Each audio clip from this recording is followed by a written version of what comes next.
ভারতীয় জনতা পার্টির যুব মোর্চার 12 বছর পূর্তি উপলক্ষে শনিবার বীরভূমের সিউড়ির ভুঁইফুরতলা মন্দির প্রাঙ্গণে একটি গাছ মায়ের নামে কর্মসূচির আয়োজন করা হয়। পরিবেশ সংরক্ষণ ও সবুজায়নের বার্তা ছড়িয়ে দিতে এই বিশেষ কর্মসূচিতে অংশ নেন যুব মোর্চার সদস্য ও কর্মীরা। এদিন মন্দির চত্বরে একাধিক বৃক্ষরোপণ করা হয়। পাশাপাশি মন্দির ও আশেপাশের এলাকা পরিষ্কার পরিচ্ছন্ন রাখতে সাফাই অভিযানও চালানো হয়। যুব মোর্চার সদস্যরা জানান, শুধু গাছ লাগালেই দায়িত্ব শেষ নয়, সেগুলিকে সঠিকভাবে পরিচর্যা ও সংরক্ষণ করাও অত্যন্ত জরুরি। সেই লক্ষ্যেই রোপণ করা গাছগুলির নিয়মিত দেখভালের দায়িত্ব নেওয়া হয়েছে।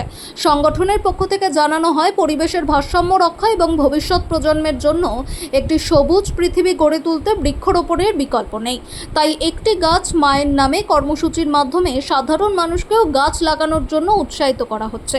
এই কর্মসূচিতে উপস্থিত সকল সদস্য পরিবেশ রক্ষার শপথ নেন এবং আগামী দিনেও বিভিন্ন এলাকায় আরও বেশি সংখ্যক গাছ লাগানোর উদ্যোগ নেওয়ার কথা জানান।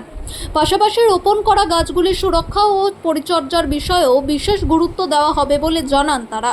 যুব মোর্চার এই উদ্যোগ স্থানীয় মানুষের মধ্যেও ইতিবাচক সাড়া ফেলেছে। ভারতীয় জনতা পার্টির যুব মোর্চার পক্ষ থেকে আমাদের যে ভারত সরকারের 12 বছর সাফল্যের সঙ্গে পূর্তি হয়েছে, তার উদযাপন হিসাবে আমরা আজকে স্বচ্ছ ভারতের মধ্য দিয়ে উদযাপন করছি সেই জিনিসটাকে। আমাদের আজকে ভুঁইফুরতলা বাবা শিবের মন্দিরে এসে আমরা বাবা শিবের মন্দিরকে পরিষ্কার পরিচ্ছন্ন এবং বৃক্ষরোপণ সমস্ত কিছু আমাদের এখানে কাজকর্ম চলছে।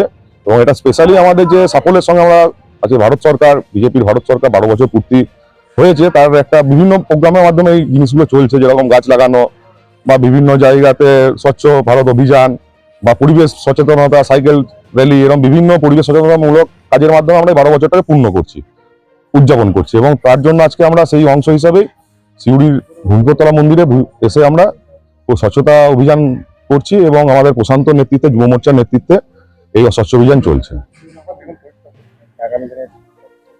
দেখুন, আমাদের যবে থেকে আমাদের 12 বছর আগে যখন প্রথম সরকার আসে, তখনই দেখবেন আমরা গান্ধীজির একটা চশমা দিয়ে আমরা একটা স্বচ্ছ ভারতের একটা অভিযান করি। সেই অভিযান সব জায়গায় ক্যাম্পেনিং চলছে এবং তার সাড়া দিয়ে ভারত এখন অনেক স্বচ্ছ হয়েছে, অনেক পরিষ্কার হয়েছে। ভারতের ক্লিন সিটির সংখ্যা বেড়েছে।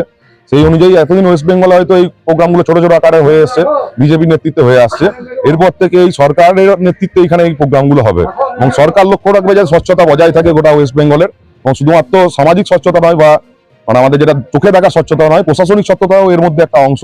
সেই অংশ হিসাবে গোটা পশ্চিমবঙ্গ স্বচ্ছ হবে এবং স্বচ্ছ অভিযান চলতে থাকবে। শিউড়ির সমস্ত মন্দিরকে আপনাদের একদম প্রত্যেক কর্তা আছে, আমাদের নগরের কার্যকর্তা আছে, বুথের কার্যকর্তা আছে, তাদের লোকাল এরিয়াতে আজকে সকাল থেকে প্রায় 4 জায়গাতে এরকম স্বচ্ছ ভারত অভিযান চলছে। 2 নম্বর ওয়ার্ড, 16 নম্বর ওয়ার্ড, 14 নম্বর ওয়ার্ড, বিভিন্ন স্বচ্ছ ভারত অভিযান চলছে এবং আগামী দিনেও চলবে এবং এটা কন্টিনিউয়াস প্রসেস, এটা চলতেই থাকবে। এবং সবাইকে আহ্বান জানাবো, নিজের বাড়ির সামনেটুকু পরিষ্কার রাখুন, তাহলে গোটা পৃথিবী পরিষ্কার হবে। আপনার নাম? আর আমার নাম সুমন, জনতা পার্টি সিউড়ি শহর সাধারণ সম্পাদক।